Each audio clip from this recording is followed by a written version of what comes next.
दीपाली राणा, आप देख रहे हैं मिड कैप मंत्रा। शुरुआत करते हैं इस वक्त की हेडलाइंस के साथ।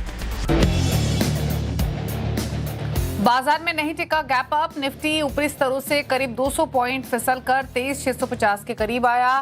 बैंक निफ्टी ऊपर से 600 पॉइंट फिसला। रिलायंस, एमएनएम, इन्फोसिस, एचयूएल ने बनाया दबाव। हालांकि मिड कैप स्मॉल कैप्स अच्छी तेजी के साथ कर रहे हैं आउट परफॉर्म। आज के बिग स्टॉक्स का जलवा, रिजल्ट के बाद समान कैपिटल दौड़ा। इंट्राडे में लगा 10% का अपर सर्किट। वहीं ब्रोकरेजेस की बुलिश रिपोर्ट से लेंसकार्ट, वहीं जुबिलेंट फूड्स 7% से ज्यादा टूटकर बना एक्सीडेंट ऑफ द डे।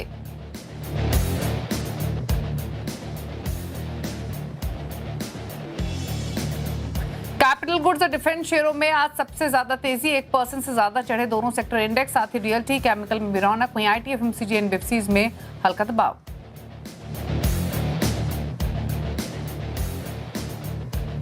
आज के चार्ट, जीपीटी और स्पॉटलाइट पड़े सटीक। मजबूत चार्ट के दम पर सीमेंस करीब 2% मजबूत। साथ ही एबीपी, बजाज ऑटो और बायोकॉन में भी खरीदारी। उधर स्पॉटलाइट, यूनियन बैंक और डीएलएफ में रौनक। आज डॉलर के मुकाबले रुपए में दिखी 40 पैसे की मजबूती। कल के लो से करीब 56 पैसे की रिकवरी। रुपए को संभालने के लिए आरबीआई ने $5 बिलियन के डॉलर रुपी स्वैप ऑक्शन का किया ऐलान। 26 मई को होगा ऑक्शन।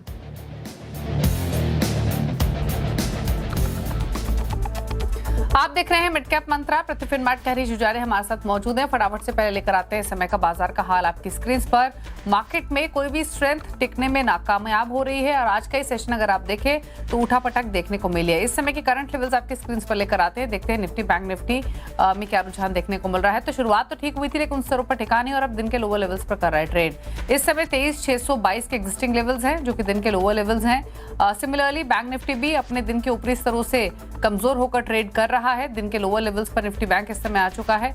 मिड कैप्स भी दिन के ऊपरी स्तरों से हल्का हुए हैं। निफ्टी बैंक अभी आधा % नीचे है लेकिन जब ओपनिंग हुई थी तब 1% के आसपास के गेंस थे, तो 1.5% का नुकसान इस समय दिन के ऊपरी स्तरों से देखने को मिला है। सिमिलरली मिड कैप इंडेक्स भी अपने डेज हाई से कमजोर हुआ है, दिन के लोअर लेवल्स पर ट्रेड कर रहे हैं। तो डिसाइसिवली अगर आप देखें अक्रॉस द बोर्ड मार्केट सब डेज लो पर कारोबार करते हुए दिखाई दे रहे हैं, तो कोई भी तेजी टिकती हुई दिखाई नहीं दे रही है। अब लेकर आते हैं आपके स्क्रीन पर मार्केट की ब्रेथ इस समय हालांकि पॉजिटिव साइड पर ही इंक्लाइंड है, जो कि रेशियो रहा है गिरने वाले स्टॉक्स का वो बढ़ता हुआ दिखाई दे रहा है।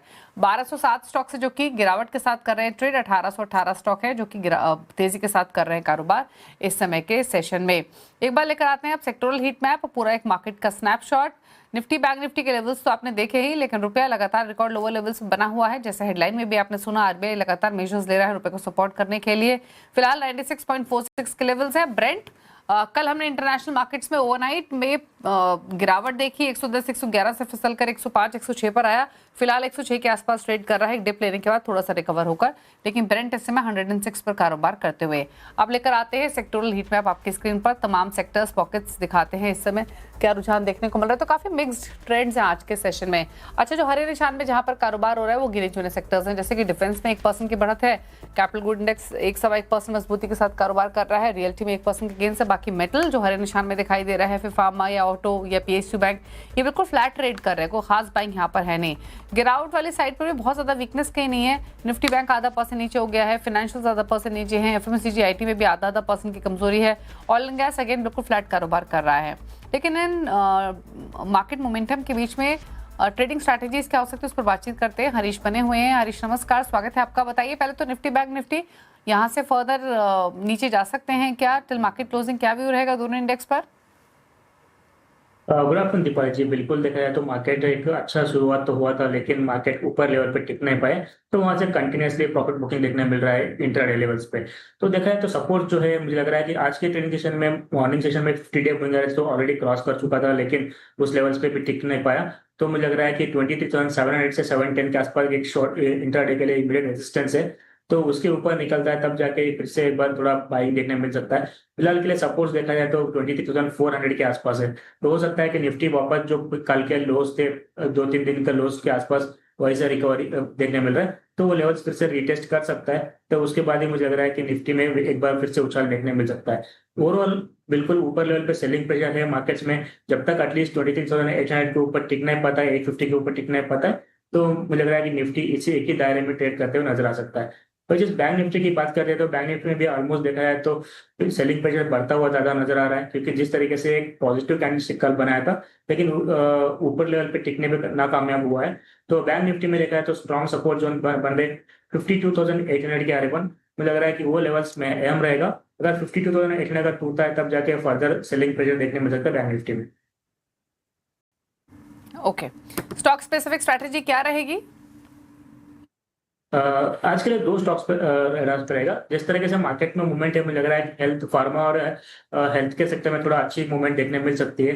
तो उसमें से नारायण हृदयालय रहेगा पहला स्टॉक जो बाय करने की राय रहेगी, जहाँ पे देखा है तो बिल्कुल एक शॉर्ट टर्म और लॉन्ग टर्म मूविंग एवरेज के ऑलरेडी क्रॉस ओवर हो चुका है और एक हेड एंड शोल्डर का फॉर्मेशन जो ब्रेकआउट भी दे चुका है लास्ट 2 दिन पहले।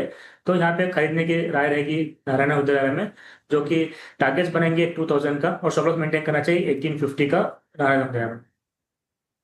ओके, तो ये रही आपके लिए ट्रेडिंग स्ट्रैटेजीज अलग अलग स्टॉक्स पर। अब लेकर आते हैं मिड कैप्स का हाल आपकी स्क्रीन पर। पॉकेट्स देखते हैं जहां पर एक्शन देखने को मिल रहा है। शुरुआत उन पॉकेट्स के साथ करते हैं जहां पर सबसे ज्यादा एक्शन है। डिफेंस शेयर सबसे पहले आपकी स्क्रीन पर लेकर आते हैं और ट्रेड्स अगर आप देखेंगे डिफेंस स्पेस में जहां पर एक्शन देखने को मिल रहा है उसमें पारस डिफेंस, डीसीएक्स सिस्टम्स है। पारस डिफेंस 4% ऊपर है, डीसीएक्स सिस्टम्स 2.5% ऊपर, एमटार 2.5% ऊपर, 2% ऊपर है कोचिन शिपयार्ड। सीमेंट स्टॉक्स कल भी एक्शन में देखो सिलेक्ट स्टॉक्स, और आज के सेशन में देखेंगे तो मंगलम सीमेंट यहाँ पर 5% की तेजी है, ग्रासिम 5% ऊपर है, 2.5% ऊपर है रामको सीमेंट। रियल्टी स्पेस में सिलेक्ट स्टॉक्स में बाइंग कहाँ खरीदारी है? Arvind smart spaces, Oberoi realty, goods properties.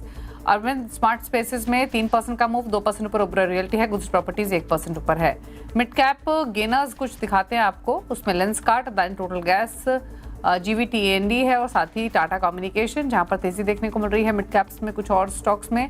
वहीं लूजिंग साइड पर देखेंगे तो Jubilant food works, PI industries, Voltas, Mankind pharma ये कुछ लूजिंग साइड पर कारोबार करते हुए दिखाई दे रहे हैं आज के सेशन में। तो ये रहे वो तमाम shares. In fact GE Vernova TND इस हफ्ते लगातार चला है। अर्निंग्स के बाद से जो ट्रैक्शन बना है इसमें, मंडे को अर्निंग्स आई थी उसके बाद से लगातार बाइंग देखने को मिली है। लेकिन एक स्टॉक और आपकी स्क्रीन पर लेकर आएंगे, वो है जुबिलेंट फूड वर्क्स का। एक बार जुबिलेंट फूड वर्क्स के स्टॉक को देख लेते हैं, कुछ ही देर में उस पर बातचीत भी करेंगे कि आज इसमें इतनी तेज गिरावट क्यों देखने को मिली है। हालांकि स्टॉक अगर आप देखेंगे तो कमजोर खुला, एक गैप डाउन ओपनिंग हुई और जो कमजोरी है वो सस्टेन हो रही है। इस समय 35 रुपये नीचे 0.8% नीचे ट्रेड कर रहा है। जुबिलेंट फूड वर्क्स में ये तेज गिरावट क्यों बनी है इस पर करेंगे चर्चा, लेकिन उससे पहले भी हम एक स्टॉक का जिक्र कर रहे थे, GE वर्नोवा TND। इनफैक्ट कल हम ब्रोकरेज हाउसेस के बुलिश रिपोर्ट पर भी बात कर रहे थे। लगातार बाइंग देखने को मिली है पोस्ट अर्निंग्स और वो बाइंग एक्सटेंड होते हुए दिखाई दे रही है। हरीश एक बार देखिए GE वर्नोवा TND क्या व्यू रहेगा आपका एग्जिस्टिंग लेवल से, क्या अगले लाइकली टारगेट्स आप देख रहे हैं? बिल्कुल दीपाली जी, अगर देखा जाए तो देखिए पूरा कैपिटल मार्केट के स्पेस में एक अच्छा रैली देखने मिल रहा है। तो मुझे लग रहा है कि उसमें से GE और नोवा भी कंटिन्यूस एक अप ट्रेंड में है स्टॉक प्राइस। रिसेंटली देखा है तो कल के ट्रेडिंग सेशन में फ्रेश ऑल टाइम हाई का क्रॉस कर चुका था। तो लग रहा है कि यहाँ पे एक फ्रेश रैली देखने मिल सकती है आने वाले दिनों में। तो किसी के पास लॉन्ग है तो बिल्कुल बने रह सकते हैं। करंट लेवल्स पे भी मुझे लग रहा है कि बाइंग का अपॉर्चुनिटी बन सकता है। 4860 के आसपास सपोर्ट्स जो दिखाई दे रहे हैं, मुझे लग रहा है कि 4800 के आसपास ही सपोर्ट्स है। तो ऊपर की ओर लग रहा है कि 5-4 का एक इमीडिएट साइकोलॉजिकल लेवल रहेगा, उसको वहां तक का शॉर्ट टर्म के हिसाब से मुझे लग रहा है कि टारगेट्स देखने मिल सकते हैं। अगर ये क्रॉस कर पाया तो मुझे लग रहा है कि एक अच्छी तेजी और देखने मिल सकती है। सेटअप पॉजिटिव है बिल्कुल, किसी के पास लॉन्ग है तो बने रह सकते हैं। करंट लेवल्स पे किसी को अराउंड करना है तो फिर से फ्रेश बाइंग भी किया जा सकता है। स्टॉप लॉस मेंटेन करना चाहिए 4800 का। तो शॉर्ट टर्म के टारगेट्स बनेंगे 5000 के। ओके, तो ये राय रही GE वर्नोवा TND पर और फिलहाल 4843 के एग्जिस्टिंग लेवल्स देखने को मिल रहे हैं। इस बीच अगर आप मार्केट्स को देखेंगे तो प्रेशर फर्दर एक्सटेंड होते हुए शो की शुरुआत में जहां निफ्टी बैंक 0.5% नीचे था, इस समय 0.1% नीचे कारोबार करते हुए दिखाई दे रहा है। लेकिन अभी हमने बात की थी जुबिलेंट फूड वर्क्स की। दरअसल चौथी तिमाही के नतीजों के बाद गिरावट हावी हुई है जुबिलेंट फूड वर्क्स पर। क्या की हाईलाइट्स रही अर्निंग्स की जिसके कारण स्टॉक बना है एक्सीडेंट ऑफ द डे, समझते हैं नुपुर से। नुपुर बताइए। बिल्कुल, जुबिलेंट पे आज फोकस बना हुआ है, नतीजा आते हुए दिखे और काफ़ी मिक्स व्यू यहाँ पे नजर आएगा। नंबर्स इतने बुरे नहीं थे, लेकिन मैनेजमेंट की कमेंट्री और जो ब्रोकरेज व्यू आया था वो काफ़ी कमज़ोर यहाँ पर आते हुए नजर आया था। रेवेन्यू की बात करें तो 6% की बढ़त आपको यहाँ पर नजर आएगी। कामकाजी लेवल पर मुनाफा 11.5% बढ़ते हुए दिखा। मार्जिन देखें तो 19.6% से सुधर के 20.5% के आसपास आते हुए दिखे। हालांकि नेट प्रॉफिट जो है वहाँ पर 14% की कमज़ोरी इस क्वार्टर में आती हुई नज़र आई। लाइक फॉर लाइक ग्रोथ जो डोमिनोज के वहाँ पे बिल्कुल फ्लैट ग्रोथ देखने को मिली, 0.2% के आसपास रही। हालांकि बेस काफ़ी बड़ा है, 12% का बेस है, लेकिन उसके बावजूद फ्लैट ग्रोथ यहाँ पर देखने को मिली। डिलीवरी बिजनेस में 13% की मजबूत ग्रोथ आती हुई नजर आई। कंपनी ने 1.25% का प्राइस हाइक लिया है इन्फ्लेशन को पास ऑन करने के लिए। एनर्जी कॉस्ट का जो इन्फ्लेशन है उसकी वजह से मार्जिन पर 100 बेसिस पॉइंट का दबाव भी देखने को मिला। वेज इन्फ्लेशन की बात करें तो 50 बेसिस पॉइंट का असर वहां से भी आते हुए नजर आया। मैनेजमेंट का कहना है कि क्वार्टर 1 में जो लाइक फॉर लाइक ग्रोथ होगी वो बेहतर होगी क्वार्टर 4 से। मीडियम टर्म में 5 to 7% का ग्रोथ का गाइडेंस उन्हें बरकरार रखा है। हालांकि शॉर्ट टर्म में प्राइसिंग प्रेशर जो है वो जारी रहेगा। जेफरीज का मानना है कि बाय रेटिंग तो बरकरार रखी, हालांकि टारगेट प्राइस 600 रुपये कर दिया, 850 का था। क्वार्टर 4 के नंबर से कोई भी री रेटिंग का ट्रिगर उन्हें नहीं नजर आता है। फ्लैट SSSD ग्रोथ और वीक मार्जिन आउटलुक से टर्न अराउंड में समय लग सकता है। एबिटा एस्टिमेट को 10 से 12% तक यहाँ पर काटते हुए दिखे। HSBC की बात करें तो स्टॉक को डाउनग्रेड किया है होल्ड पर, टारगेट 530 रुपए। लाइक फॉर लाइक ग्रोथ देखें तो शार्प मॉडरेशन यहाँ पे देखने को मिलेगा। डिमांड रिकवरी तो नजर आ रही है लेकिन सस्टेनेबल नहीं है यहाँ से, और नियर टर्म में इन्फ्लेशन के कंसर्न्स भी बने रहेंगे। गोल्डमैन की बात करें तो न्यूट्रल की रेटिंग को मेंटेन रखा है। टारगेट प्राइस देखें तो 460 रुपए का आपको नजर आएगा। FY27 और 28 में जो अर्निंग्स एस्टिमेट है वो काटे हैं। FY27 की बात करें तो 7% और FY28 में 5% का अर्निंग एस्टिमेट कट लिया। तो ब्रोकरेजेस को ये नंबर्स पसंद नहीं आ रहे, कोई भी री रेटिंग का ट्रिगर नहीं नजर आ रहा है, जिसकी वजह से स्टॉक आज ऑलमोस्ट 7.5% नीचे है। ओके, राय ले लेते हैं जुबिलेंट फूडवर्क्स पर। क्या राय रहेगी आपकी हरीश? ऑलरेडी वीक है स्टॉक, एक कमजोर ओपनिंग के बाद परसिस्ट कर रही है वीकनेस, यहाँ से कहाँ सपोर्ट देख रहे हैं? दीपाली जी अगर देखा जाए तो बिल्कुल लगातार इस स्टॉक में अंडर परफॉर्मेंस देखने मिल रहा है। ऑलमोस्ट 1 साल से लेके लगातार 700 के प्राइस से लेके अभी तक ऑलमोस्ट 430 के आसपास आ चुका है। तो मुझे लग रहा है कि यहाँ पे अंडर परफॉर्मेंस और देखने मिल रहा है। अगर टेक्निकली देखते हैं तो की सपोर्ट्स के आसपास आ चुका है स्टॉक प्राइस, जो कि 420 410 के आसपास है, जो प्रीवियस ईयर्स में हमने देखा है कि वही से रिकवरी देखने मिल रहा था। सो मुझे लग रहा है कि 410 के पास स्ट्रॉन्ग सपोर्ट है, 410 420 के पास अगर ये टूटता है तो मुझे लग रहा है कि एक fresh leg of down move देखने मिल सकता है। तो किसी के पास लॉन्ग है तो बिल्कुल आपको स्ट्रिक्ट स्टॉप लॉस मेंटेन करना चाहिए 410 से 410 का, लेकिन उसके नीचे मुझे चलता है तो मुझे लग रहा है कि बड़ी सी गिरावट देखने मिल सकती है। हमें अगर शॉर्ट टर्म करने जाएगा तो 410 अगर होल्ड कर पाता है तो मुझे लग रहा है कि एक शार्प अप में देखने मिल सकता है शॉर्ट कवरिंग के चलते, जहाँ पे 470 485 के लेवल्स के तक एंटिसिपेट कर सकते हैं ऊपर की ओर। ओके, तो ये रह रही है आपके लिए जुबिलेंट फूडवर्क्स पर 7.5% नीचे फिलहाल कारोबार कर रहा है।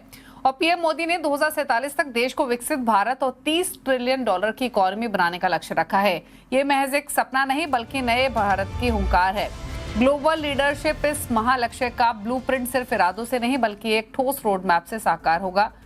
इसी रोड मैप को दिशा देने के लिए CNBC आवाज लेकर आ रहा है देश की सबसे बड़ी आर्थिक महापंचायत भारत इकोनॉमिक संवाद विकसित भारत का रोड मैप। इस भव्य मंच पर जुटेंगे देश के नामचीन अर्थशास्त्री, दिग्गज इंडस्ट्री लीडर्स जो मिलकर लिखेंगे इंडिया की ग्रोथ स्टोरी का अगला सुनहरा अध्याय। एक मंच एक विजन, देखिए भारत इकोनॉमिक संवाद 26 मई को सुबह 10 बजे से सिर्फ CNBC आवाज पर।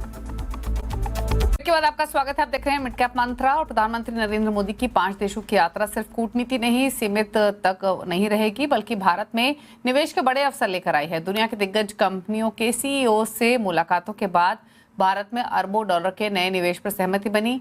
क्या डिटेल्स हैं समझते हैं हमारे संवाददाता रोहन सिंह से। रोहन बताइए।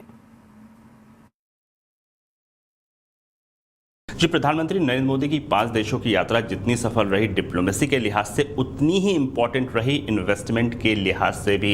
इन 5 देशों की यात्रा के दौरान प्रधानमंत्री नरेंद्र मोदी ने करीब 50 ग्लोबल कंपनियों के CEO से मुलाकात की। और ये मुलाकात कितनी इंपॉर्टेंट थी ये इसी बात से साबित होता है कि इन कंपनियों का जो नेट वैल्यूएशन है वो 2.7 से 3 ट्रिलियन डॉलर के लगभग है। सिर्फ इतना ही नहीं, इनमें से कई ऐसी कंपनियां हैं जिनका भारत में पहले से प्रेजेंस है और बिजनेस एक्सपोजर, और जो अब तक का एक्सपोजर रहा है इन कंपनियों का वो लगभग 180 बिलियन डॉलर है। और इन कंपनियों ने भारत में अपने निवेश को आगे बढ़ाने की बात कही है। कई सारे जो प्रोजेक्ट हैं वो पाइपलाइन में है और कई सारे नए प्रोजेक्ट को लॉन्च करने की बात कही है। जिस एक देश से सबसे ज़्यादा निवेश की बात आई है वो है UAE, करीब 5 बिलियन डॉलर निवेश की वहाँ से बात आई है। और कुल मिला के इन सभी कंपनियों ने जितना कमिटमेंट किया है अगर उसको इंक्लूड किया जाए तो लगभग 3.5 लाख करोड़ रुपए के इन्वेस्टमेंट की बात इसमें कही गई है, तो काफ़ी ज़्यादा इंपॉर्टेंट रहा इन्वेस्टमेंट के लिहाज से प्रधानमंत्री नरेंद्र मोदी की जो 5 देशों की यात्रा है वो।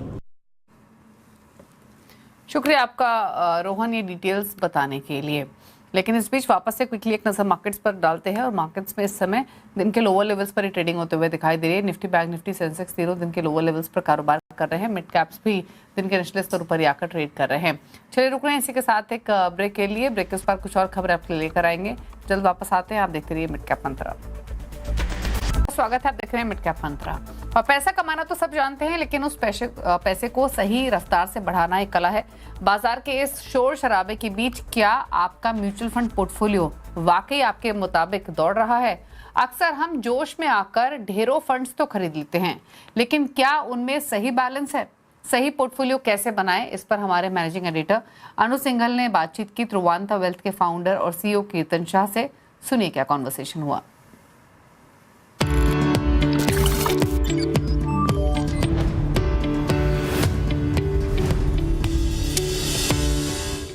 कि म्यूचुअल फंड पोर्टफोलियो कैसे बनाएं, कितने फंड्स पोर्टफोलियो में होने चाहिए, किस तरीके के फंड्स होने चाहिए, और इस पर अगर आप जो आपकी रिसर्च है वो क्या कहती है?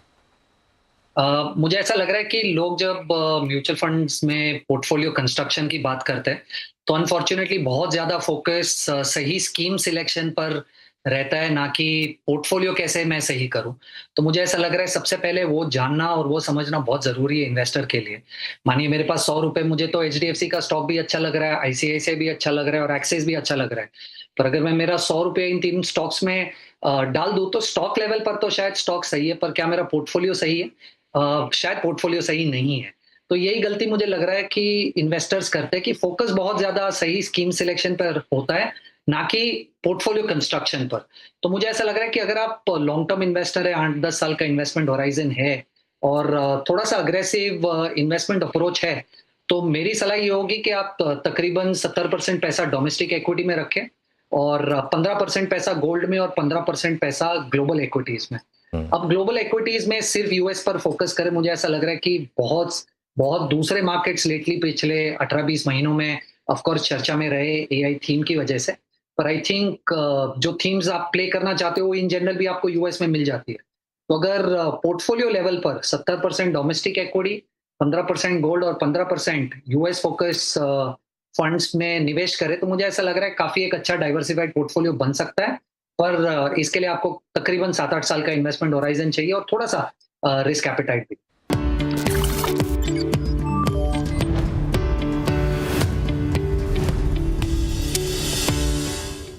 और अब बात करते हैं क्लैड में 1 के अपडेट की। इस हफ्ते मुकाबला है SSG फाइनेंस के विरछेदा, ग्लोब कैपिटल के गौरव शर्मा, IDBI कैपिटल की क्षितिजा सालवी के बीच में। दिखाते हैं आपको रिटर्न की स्थिति क्या बनी हुई है। फिलहाल की स्थिति में लीड कर रही है क्षितिजा, 11.5% के रिटर्न्स दे रहा है इनका पोर्टफोलियो। विरल का पोर्टफोलियो 6.25% के रिटर्न्स लैंड कर रहा है, 2% ज्यादा के रिटर्न गौरव के पोर्टफोलियो से आ रहे हैं। तो ये रहा पूरा अपडेट। इसी के साथ एक ब्रेक के उस पर आप देखें न्यूयॉर्क कंपनी आशीष वर्मा के साथ, जहां बातचीत करेंगे स्पेशलिटी रेस्टोरेंट के एग्जीक्यूटिव डायरेक्टर और CEO अंजन चैटर्जी से, और साथ ही एग्जीक्यूटिव डायरेक्टर और CEO अविक चैटर्जी से। एक ब्रेक के बाद नमस्कार।